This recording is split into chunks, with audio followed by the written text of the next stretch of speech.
Assalamualaikum warahmatullahi wabarakatuh. Perkenalkan, saya Dina Kurniawati dari kelas K521 AR dengan prodi akuntansi dari Universitas Teknologi Digital. Di sini saya akan sedikit menjelaskan tentang sistem informasi akuntansi sebagai sebuah tinjauan.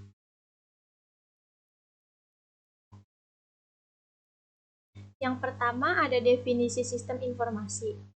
Sistem adalah kumpulan komponen baik fisik ataupun non-fisik yang saling berhubungan satu sama lain dan bekerja sama secara harmonis untuk mencapai tujuan tertentu. Sedangkan informasi merupakan suatu data yang diorganisasi yang dapat mendukung ketepatan pengambilan keputusan.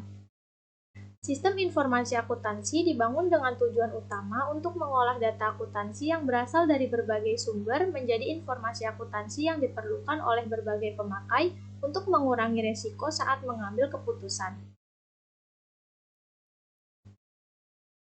Selanjutnya ada klasifikasi sistem. Yang pertama, sistem terbuka dan tertutup. Lalu yang kedua, sistem buatan manusia dan buatan Tuhan. Yang ketiga, ada sistem berjalan dan konseptual. Yang keempat, sistem sederhana dan kompleks. Lalu yang kelima, ada sistem yang kriterianya dapat dipastikan dan tidak dapat dipastikan kriterianya. Lalu yang keenam, sistem sementara dan selamanya. Yang ketujuh, sistem ada secara fisik dan abstrak. Lalu yang terakhir, sistem bisa beradaptasi dan tidak bisa beradaptasi. Selanjutnya ada model sistem. Yang pertama, model fisik.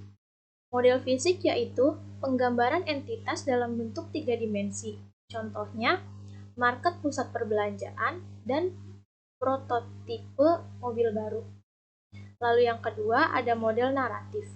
Model naratif yaitu penggambaran entitas secara lisan ataupun tulisan. Contohnya cerita dan narasi.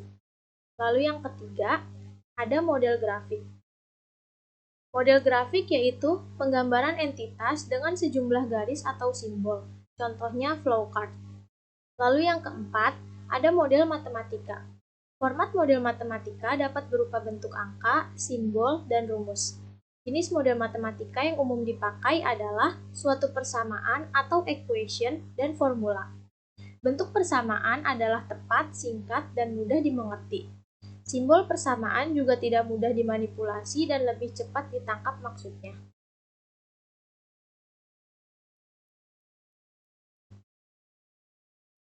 Lalu ada bahasa sistem. Bahasa merupakan alat untuk berkomunikasi. Bahasa terbentuk dari simbol-simbol yang disepakati bersama yang mengakibatkan terjadinya komunikasi antara dua orang atau lebih yang saling memahami apa yang disampaikan lawan komunikasinya. Jadi, di dalam komunikasi akan terdapat simbol-simbol yang telah disepakati bersama atau telah diikuti oleh para ahli sistem secara umum. Lalu selanjutnya, ada akuntansi sebagai sistem informasi. Akuntansi didefinisikan sebagai seni sebagaimana mencatat, mengelompokkan, meringkas, dan melaporkan transaksi bisnis. Akuntansi adalah bahasa bisnis.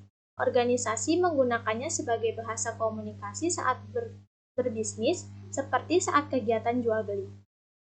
Akuntansi sebagai suatu sistem informasi yaitu mengidentifikasi, mengumpulkan, memproses, dan mengkomunikasikan informasi ekonomi mengenai suatu entitas ke berbagai kelompok orang. Lalu selanjutnya ada kelompok informasi akuntansi. Kelompok informasi akuntansi yang pertama yaitu scorekeeping. Scorekeeping yaitu berisi informasi yang menggambarkan aktivitas masa lalu yang disajikan dalam bentuk laporan keuangan seperti neraca keuangan atau laporan laba rugi. Lalu yang kedua ada attention direction. Attention direction yaitu berisi informasi yang dapat menarik minat para pemakai informasi, seperti laporan varian yang menggambarkan penyimpangan kinerja dari yang seharusnya. Lalu yang ketiga, ada decision making. Decision making yaitu berisi informasi yang berkaitan dengan masa depan, seperti forecasting yang memiliki rencana tahunan, rencana strategis, dan juga rencana alternatif keputusan. Lalu selanjutnya, ada dimensi kualitas informasi. Dimensi kualitas informasi yang pertama yaitu akurat, yang kedua relevan, yang ketiga tepat waktu, lalu yang keempat yaitu lengkap. Hubungan sistem informasi dan akuntansi dan sistem informasi manajemen.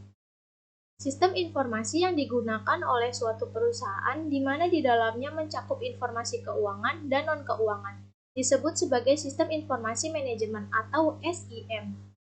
Pengetahuan yang diperlukan untuk belajar sistem informasi akuntansi yaitu ada teknologi, database, pelaporan, pengendalian, informasi bisnis, operasi bisnis, pengelola transaksi, pengambilan keputusan, membangun dan mengoperasikan sistem, lalu yang terakhir, prinsip akuntansi dan auditing. Lalu ada fungsi sistem informasi akuntansi. Yang pertama, mendukung aktivitas perusahaan sehari-hari.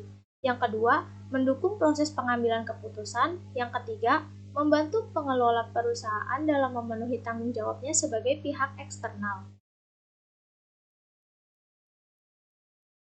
Lalu ada peran sistem informasi akuntansi. Yang pertama, mengumpulkan dan memasukkan data ke dalam sistem informasi akuntansi. Yang kedua, mengolah data transaksi. Yang ketiga, menyimpan data untuk tujuan di masa mendatang.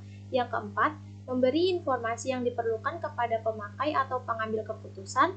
Lalu yang terakhir, mengontrol semua proses yang terjadi.